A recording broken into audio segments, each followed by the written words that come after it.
the citation of a colossus in the academic space. So I would like to ask you to please relax and let's go on this journey together.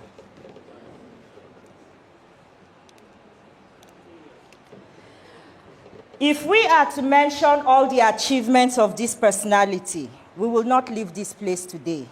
So with his permission, we are taking the abridged version of the citation, and we will continue to abridge as we go on.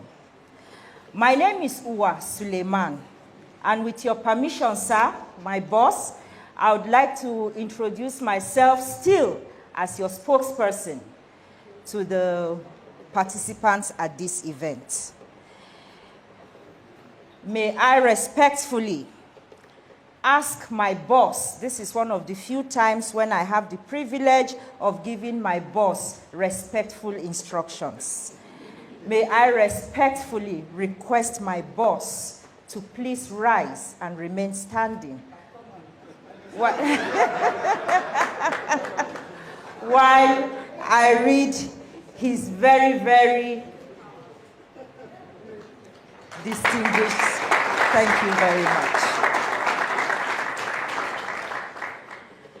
Professor Issa Ali Ibrahim Pantami, Commander of the Order of the Niger, is a policymaker, a regulatory expert, a farmer, a scholar, a consultant, and an academic who served as the Minister of Communications and first ever of Digital Economy of the Federal Republic of Nigeria from 2019 up till the successful completion of the administration in 2023.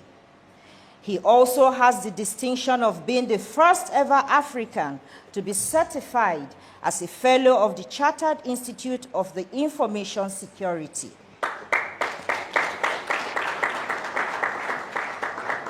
It is the only professional cybersecurity organization granted the Royal Charter of Incorporation in the United Kingdom.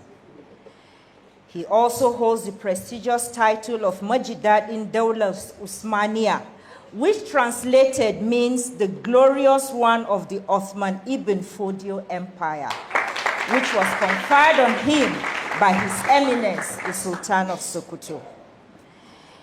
He attended the Abubakar Tafawa Balewa University and obtained a 5-year bachelor's degree in BTech, Bachelor of Technology. He also proceeded to acquire 2 master's degrees in quick succession in the same university, one in computer science and another in management. He thereafter went on to work at the same university as a programmer, graduate assistant, assistant lecturer, lecturer 2, and lecturer 1, where he spent at least 11 years as an academic. His scholarly pursuits led him to the prestigious Robert Gordon University in the United Kingdom for a PhD. Thereafter, after he obtained his doctoral degree in computer information in 2014, he also obtained a 1-year postgraduate certificate in research methods from the same university in the United Kingdom. After his PhD, he was appointed by the government of the Kingdom of Saudi Arabia as an assistant professor, senior lecturer ranking in 2014 at the International University of Medina. He taught several courses in the Faculty of Computing and Information Systems and also served as the head of technical writing. In 2016, he was appointed by the President of Nigeria as the Director General and Chief Executive Officer of the National Information Technology Development Agency, NITSDA. He repositioned the agency as the Apex IT Research and Development Agency and the highest regulator of IT in the country. As the CEO of the Federal Parastatal, he developed over 12 regulatory instruments. He also established digital centers as an intervention to over 200 institutions and awarded several postgraduate scholarships to students to study emerging technologies. Professor Pantami also increased internally generated revenue by over 300%. Within 3 years, he received over 100 national and international awards. As an academic and as the Director General of NITDA, he continued his academic activities with the National Open University of Nigeria, now Massachusetts Institute of Technology, MIT, as champion, and partnered with several other universities to develop ICT law, among others. He has also published several peer-reviewed journal articles as the CEO of NITDA. In 2019, he was appointed as the Minister of Communications and the first ever of digital economy of the Federal Republic of Nigeria. And as a cabinet minister, he championed the development and implementation of 23 national policies, an unprecedented record in the history of Nigeria. He also increased the ICT contribution to the gross domestic product to 18.44%. That achievement catapulted the sector to become the fastest growing sector in Nigeria's economy in the year 2020. As per executive bills, he developed the Nigeria Startup Act of 2022 and the Nigeria Data Protection Act of 2023, which led to the establishment of the Nigeria Data Protection Commission. In 2022, based on the independent assessment of the KPMG and the FCDO of the United Kingdom, in collaboration with the Office of the Secretary to the Government of the Federation, he was judged the best minister of Nigeria, and he and his team got an average of 174% in all the 8 priority areas given to him on assumption of office. The independent assessment found that he increased revenue generation for government by 594% in 2022, while also reducing the prices of broadband and other products by over 60% within the period. In his 4 years, or 3.5 years of his tenure as a federal minister, he designed and executed a record-breaking 4,366 projects and programs in the digital economy sector.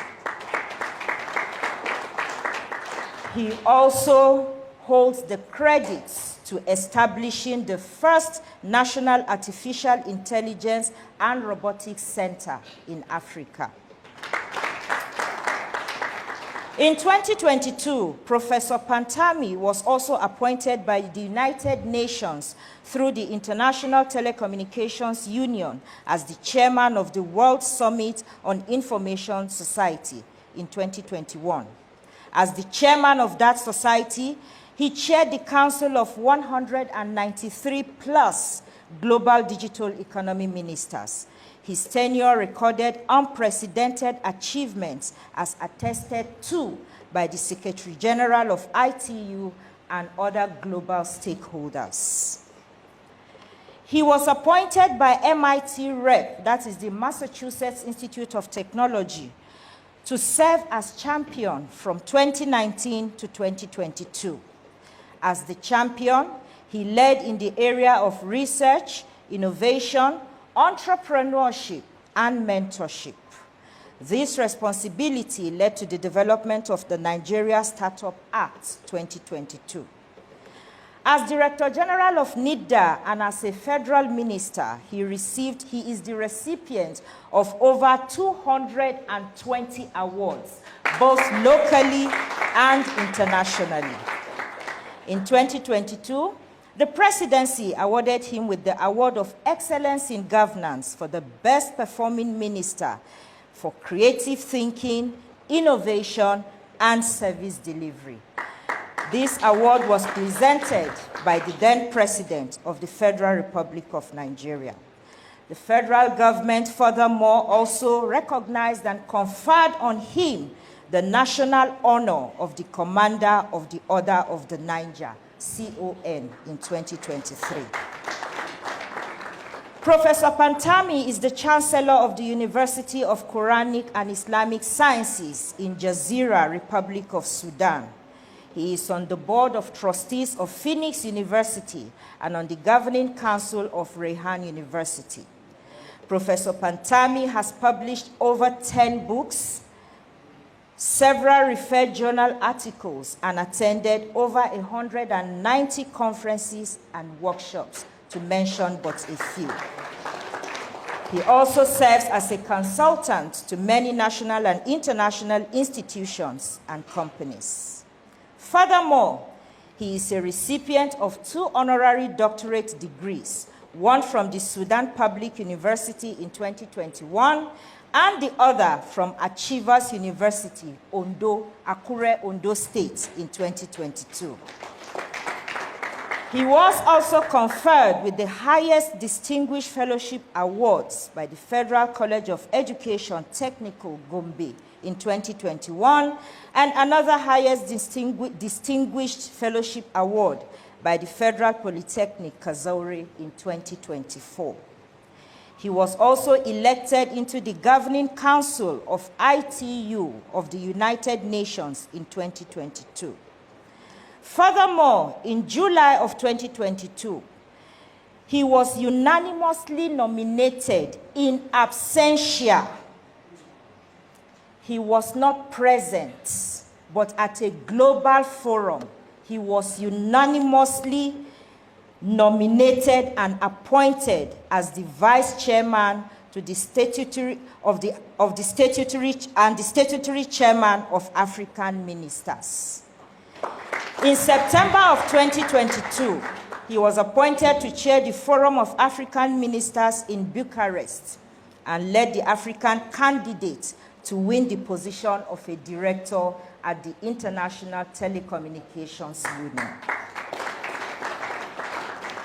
In addition, his performance in service delivery, research, and policy formulation, among others, was commended by many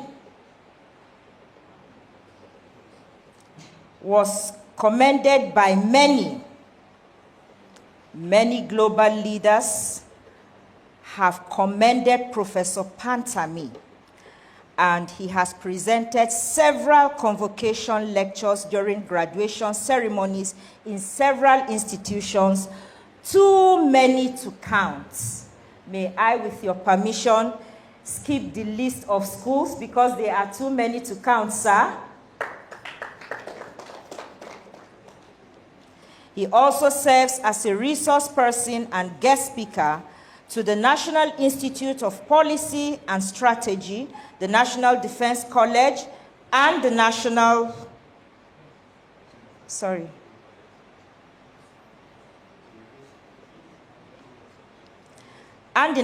Intelligence Agency, among others.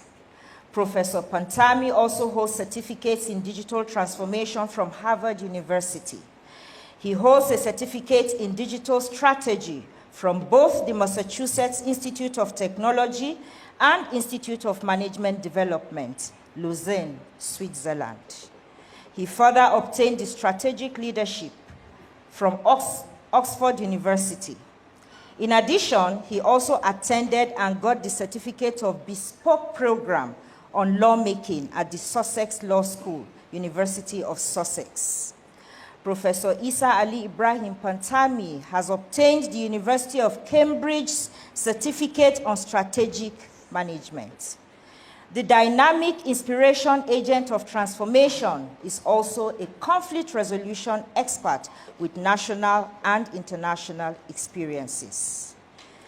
In 2021, after the successful positive external assessments of his publications, among others, Professor Issa Ali Ibrahim Pantami, CON, was appointed as the first professor of cybersecurity at the Federal University of Technology, Owerri, Futo, by the Governing Council of the university.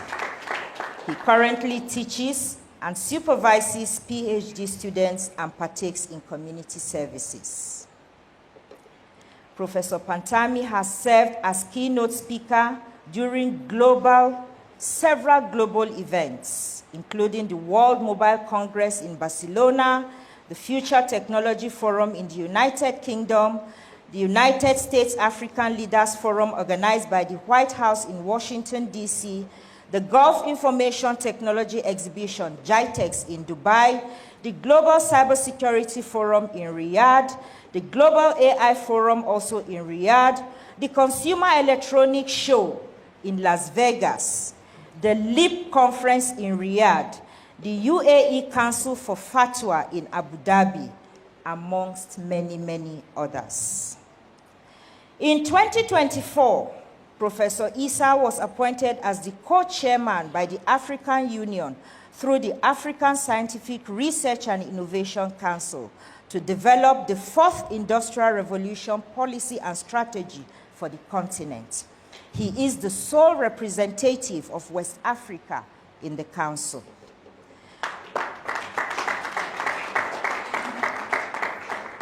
Professor Issa Ali Ibrahim Pantami is a global citizen.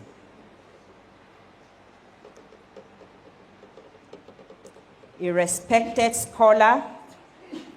He is a fellow of the Chartered Institute of Information Security. He is a fellow of the British Computer Society. He is a fellow of the Nigeria Computer Society. He is a fellow of the Cybersecurity and Cybercrime Forensic Specialist Group. He is a fellow, Computer Registrations Council of Nigeria. He is a chartered computer scientist. He is a chartered cybersecurity professional. Ladies and gentlemen, Professor Issa is happily married with children.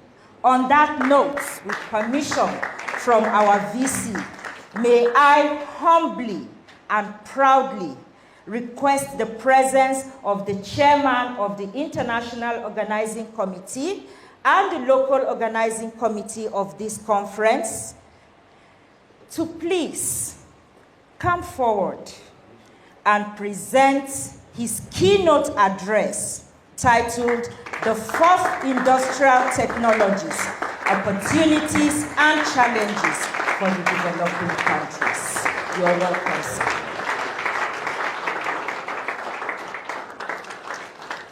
Yes, please.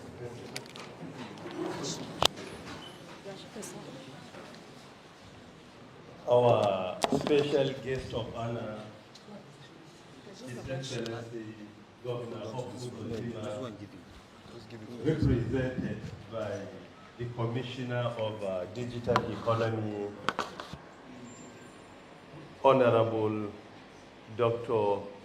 Amadi Chimezi, our chief host, and also our respected Vice Chancellor of the Federal University of Technology, Owerri, Ayo Lady, the incorruptible leader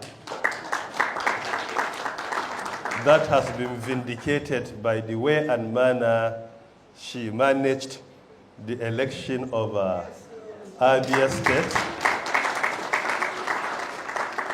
Even though our party lost the election, but we always stand and promote justice and fairness. Professor Inena Oti, the Vice Chancellor of Harvard University from Bayelsa, our three Deputy Vice Chancellors here present, permit me to acknowledge my Dean, School of Information and Communications Technology of Futo, Professor UFAZ, and the immediate past Dean of the faculty, Professor Gloria. members of IOC and LOC here present with us, including my head of department, Professor Onoje, here with me, keynote speakers, guest speakers, academics, members of the private sector, participants, ladies and gentlemen of the press, all other protocols duly and respectfully observed. Good afternoon to all of you, and may peace, mercy, and blessings be upon you. As I stand before you, I will address you with two caps. Number one, as the chairman of the IOC/LOC that organizes this first ever international conference of the School of ICT in Futo. And secondly, as one of the keynote speakers.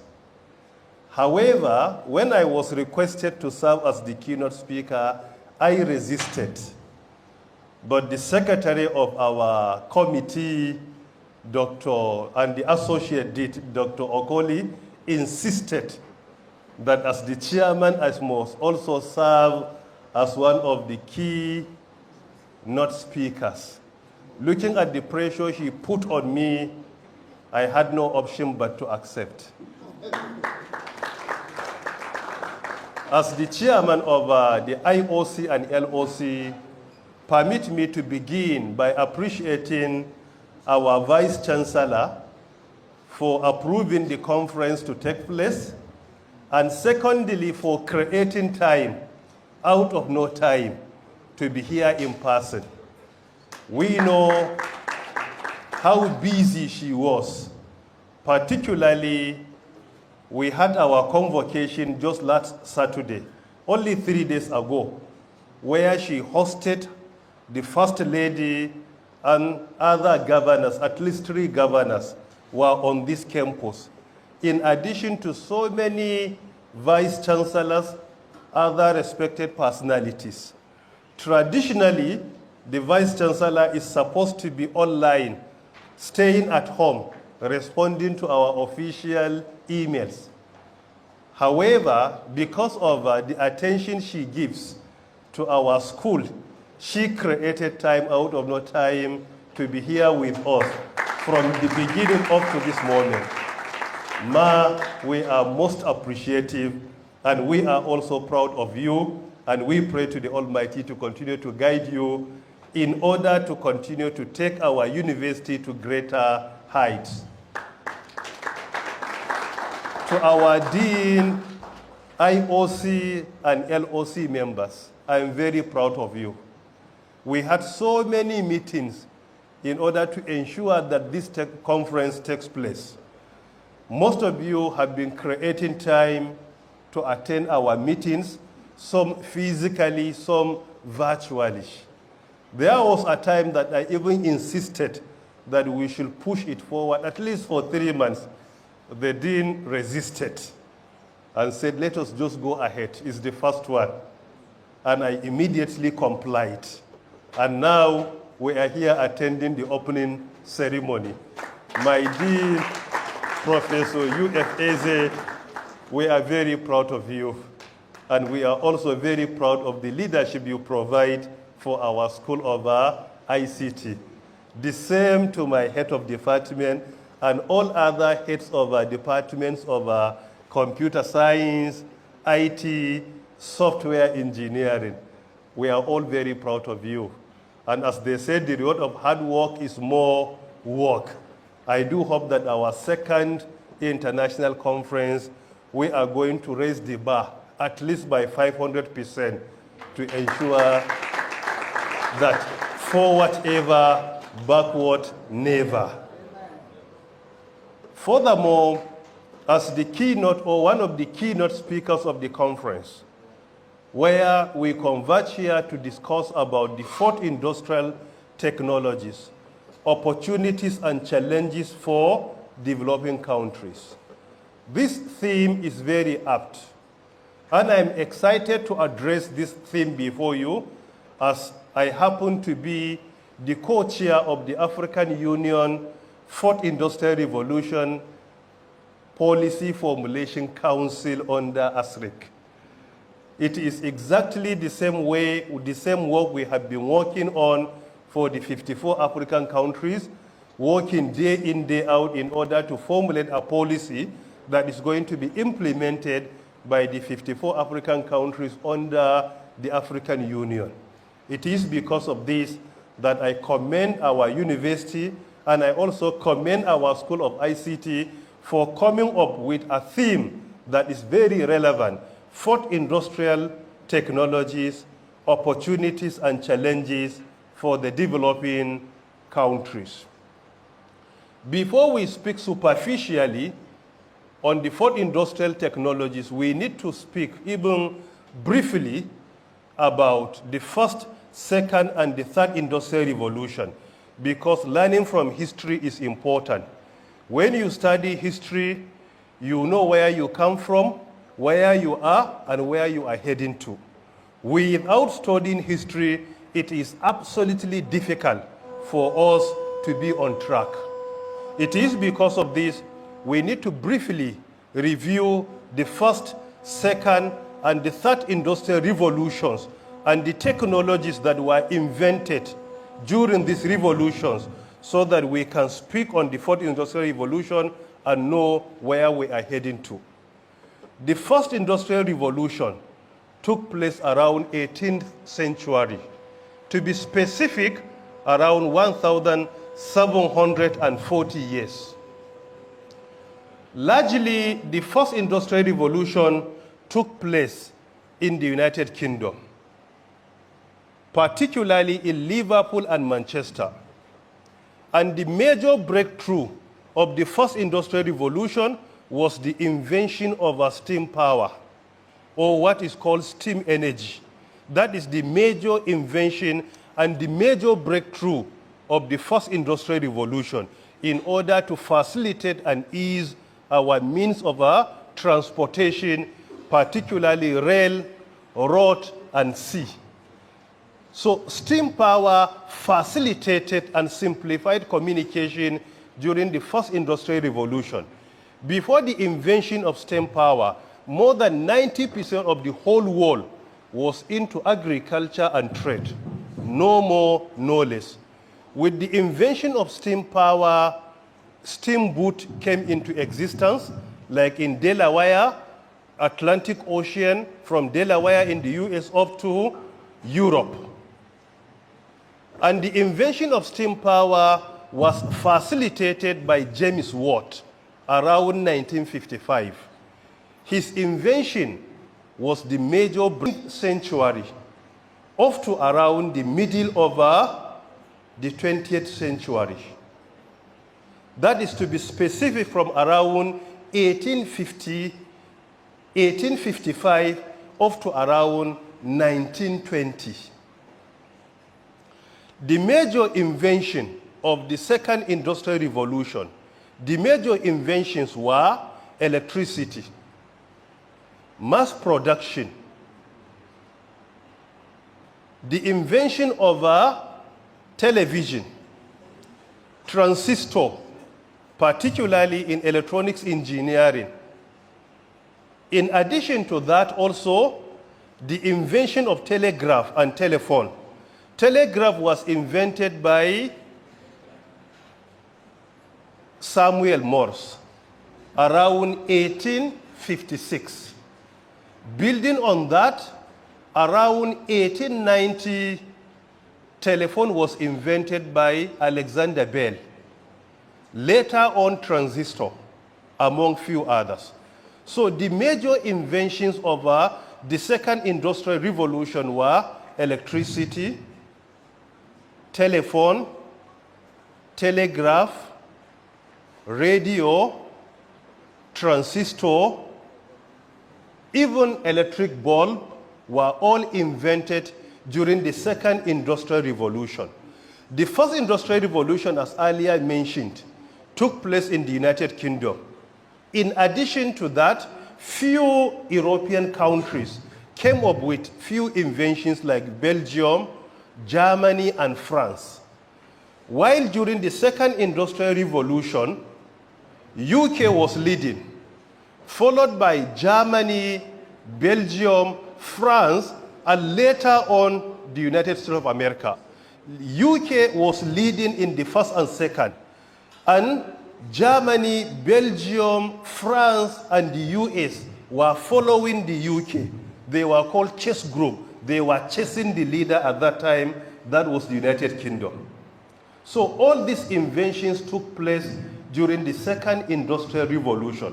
So the First Industrial Revolution was the era of steam power and mechanical production, while the Second Industrial Revolution was the era of electricity, invention of television, transistor, telegraph, telephone, among others. The success of the Second Industrial Revolution was higher than that of the First Industrial Revolution. However, the entire success of the Second Industrial Revolution was built on the success and the invention of the First Industrial Revolution, because they are interwoven. Unfortunately, the Second Industrial Revolution was halted by the First World War and the Second World War. There was a time that invention stopped completely, was halted completely. Why? Because scientists, researchers, and investors were struggling to avoid being killed during the First and the Second World War.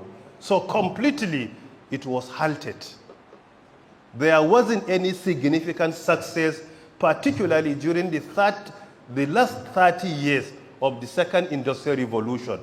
We know how the world utilized uranium by developing atomic bombs that killed many innocent people in Hiroshima and other places like in Germany. So unfortunately, the Second Industrial Revolution was halted. However, before halting the Second Industrial Revolution, let us not forget even the achievements of Albert Einstein, particularly with regards to the general theory of relativity. And it was in 1921 he was awarded with the Nobel Prize over his research in physics. And immediately after that, the world was engulfed into war. And that completely halted the Second Industrial Revolution. After the Second World War, scientists, researchers, and inventors went back to their laboratory and their research libraries. And this is what brought about the Third Industrial Revolution. The Third Industrial Revolution was largely with regards to ICT. The Third Industrial Revolution commenced around 1955, after the Second World War. The major inventions of the Third Industrial Revolution were largely in the area of ICT, the invention of modern computers, then World Wide Webs and HTML by Tim Berners-Lee. He is still alive. In addition to that, the Third Industrial Revolution witnessed the invention of TCP/IP, Transmission Control Protocol /IP. All these achievements within the area of ICT were part and parcel of the Third Industrial technologies. So the significant achievements of what we are witnessing today in the area of ICT were built on the inventions of the Third Industrial Revolution. The Second Industrial Revolution, as earlier mentioned, took place in Europe and America, particularly North America. However, during the Third Industrial Revolution, some new entries joined the Industrial Revolution, like Japan and Australia. They were the new entries during the Third Industrial Revolution. Now we are in the Fourth Industrial Revolution. And the Fourth Industrial Revolution commenced informally around 2001, 23 years ago. However, a leading scholar in engineering and economics, and also the founder of the most influential economic forum, that is the World Economic Forum, Professor Klaus Schwab in Germany, published a book entitled The Fourth Industrial Revolution in 2015. And he argued in that book that we are already in the fourth industrial revolution as early as 2001 or thereabout. In that book, he argued that the fourth industrial revolution is really amazing and mind-boggling, because most of the advanced technologies, emerging technologies, or disruptive technologies we have today are part and parcel of the fourth industrial revolution, and by implication, they are fourth industrial technologies in artificial intelligence, cybersecurity, Internet of Things, nanotechnology, biotechnology, telemedicine, digital agriculture, augmented reality, virtual reality, cloud computing, data science, big data analytics, among others. They are part and parcel of the fourth industrial technologies. Interestingly, unfortunately, this is the only industrial revolution that Africa is not far from the developed countries. And this is the only industrial revolution that many countries are involved, including Nigeria. If you look at the quality of our startups in Nigeria, you will strongly argue that Nigeria is part and parcel of the fourth industrial revolution, because world-class technologies and world-class startups are emerging from Nigeria and other African countries like Egypt, South Africa, Kenya, Morocco, Tunisia, among others. In addition to that, you will discover that there are many new entries in the fourth industrial revolution, including China. And interestingly, China is a new entry, not part of the first, second, and third. They are in the fourth industrial revolution and not lagging behind, but in the forefront. Malaysia, Indonesia, India, United Arab Emirates, Kingdom of Saudi Arabia, Brazil, they are all part and parcel of the fourth industrial revolution. And you will discover that the startups coming from this country are making the whole world proud. Take, for example, in Nigeria, we have around 5 to 6 unicorns. In Africa, we have around 8 to 9 unicorns. More than 70% of African unicorns are from Nigeria. And with all sense of humility, up to January this year, all the 5 unicorns in Nigeria that attained that position reached that level during my time in office. All of them. A unicorn is a new company that has a market value of a minimum of 1 billion USD. And out of 7 unicorns in Africa, as at January 2024, out of 7, 5 are from Nigeria.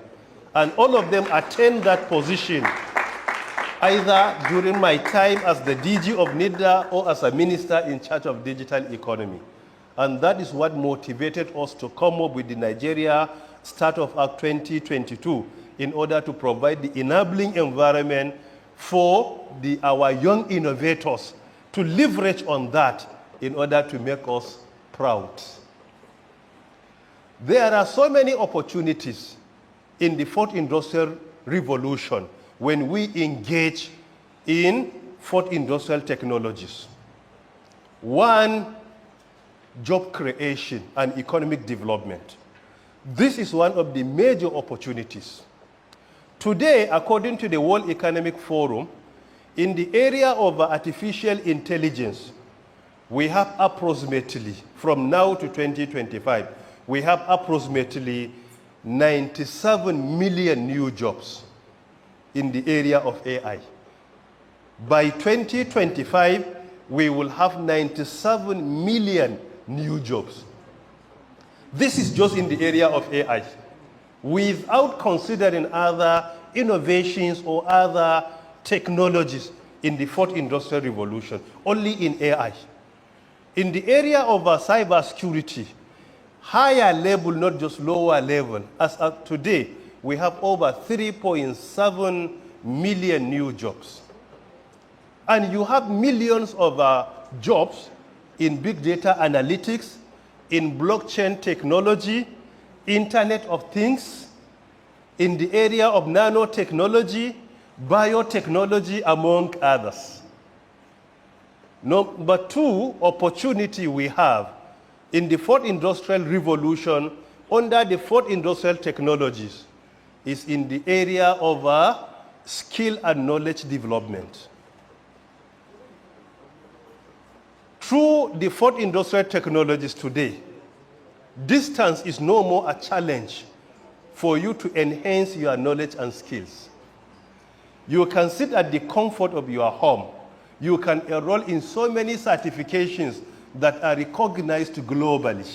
And you can compete with the citizens of any country globally through that certifications. Because of the fourth industrial technologies, today we have full-fledged virtual universities. Even in Nigeria, we have the first ever virtual university, that is Iconic University. Even the Vice Chancellor of Iconic University is a member of our IOC and LOC of this conference.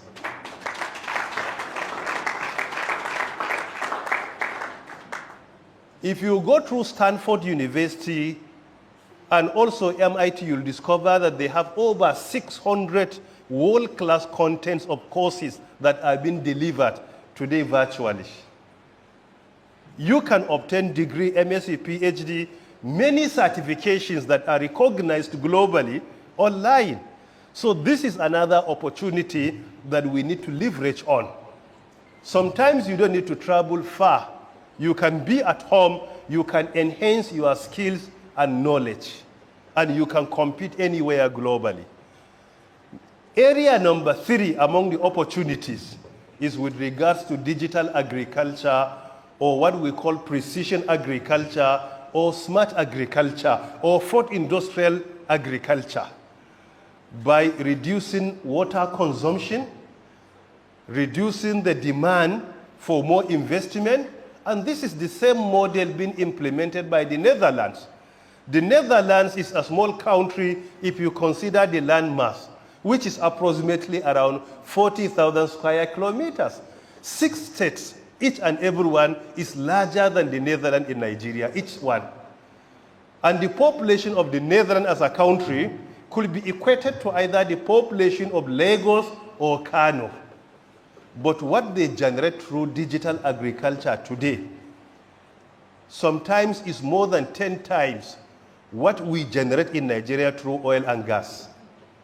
More than 10 times, like in 2017, what they generated through digital agriculture, more than 10 times what we generated through oil and gas. Why? By deploying AI, drones, Internet of Things. We have vertical agriculture today. We have soilless agriculture. You don't even need soil in some places. You can have vertical agriculture today. Hydroponics agriculture. By deploying the fourth industrial technologies, we can enhance and increase the quantity of what we produce by 500% while reducing even our investment by 300%, as the case may be.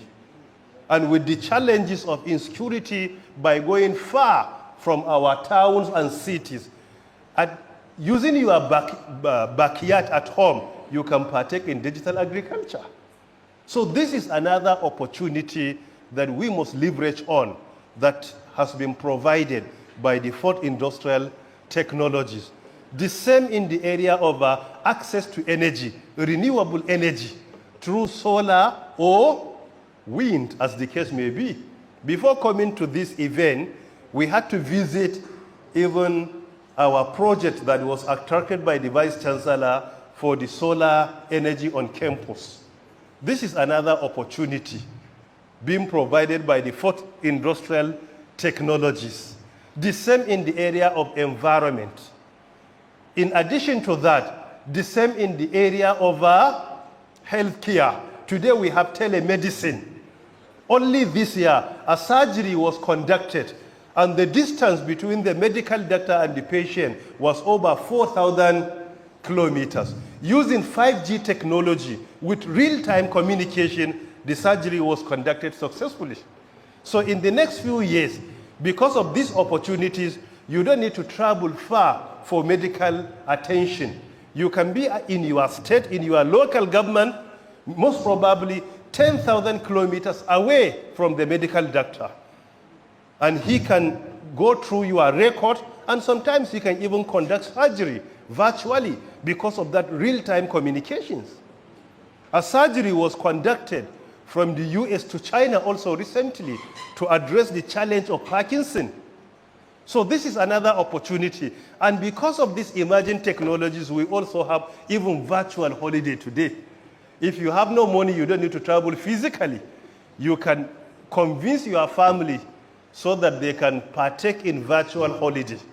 From here, they can visit Dubai virtually, go to any shopping mall, move to London using augmented reality and virtual reality.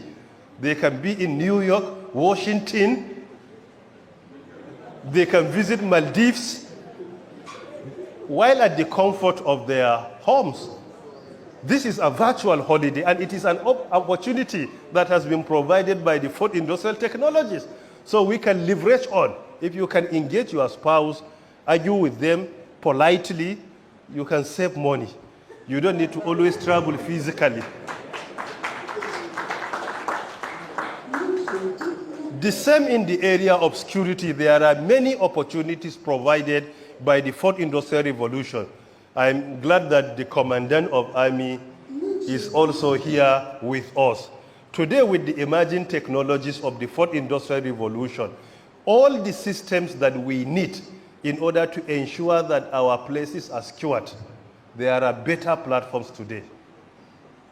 Many of them, you have in command system, control system, communication system, computer system, intelligence systems, information systems, reconnaissance systems, surveillance system. All of them, today you have fourth industrial technologies into these systems, and they enhanced the quality, precision, and accuracy.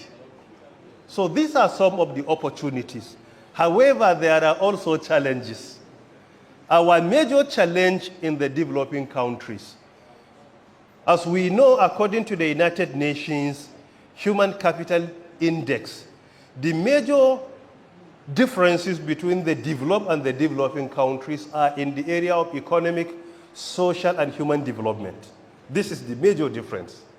And you will discover that most of the developing countries are in Africa, part of Asia, and South America, while the developed countries are mostly in Europe and North America. However, some of them now are emerging from the Middle East, which is part of Asia. Because of their resources, they are leveraging on that to be in the same lane with the developed countries. Recently, the Kingdom of Saudi Arabia invested over 40 billion USD into artificial intelligence, only AI. 40 billion, almost twice the double of our federal government budget in Nigeria. Almost twice the entire budget of the federal government. And this is only in AI, not cybersecurity, not block, only AI. And not the entire budget of education, not their investment in education, only in AI, only one element of these emerging technologies, over 40 billion USD. But today, even the whole budget of the federal government, if you use today's exchange rate, is less than 21 billion USD. So our major challenge in the developing countries, number one, infrastructure gap is a major challenge.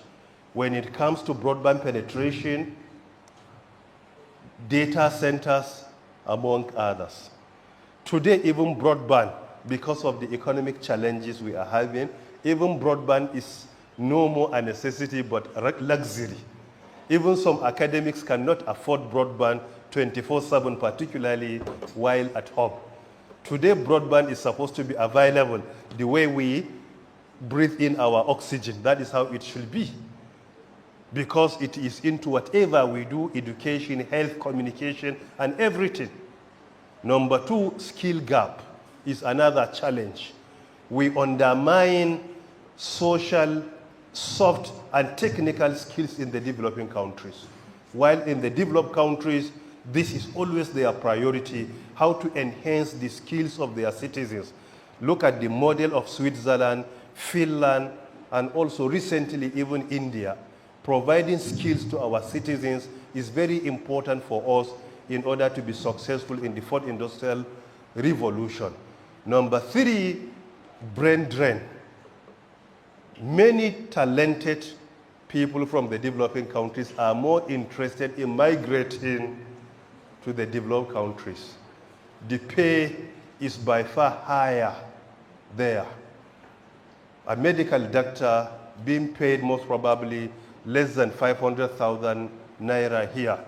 If he leaves Nigeria to another country like Saudi Arabia, he will be paid most probably around $8 million monthly.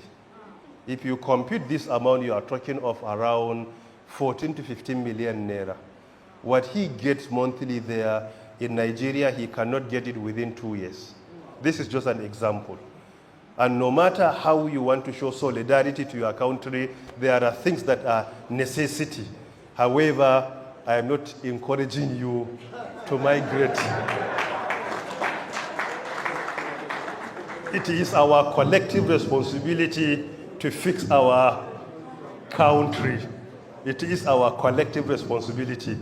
But when the opportunity provides itself to you, you may wish to utilize for a few years to gain international experience, the way all of us did.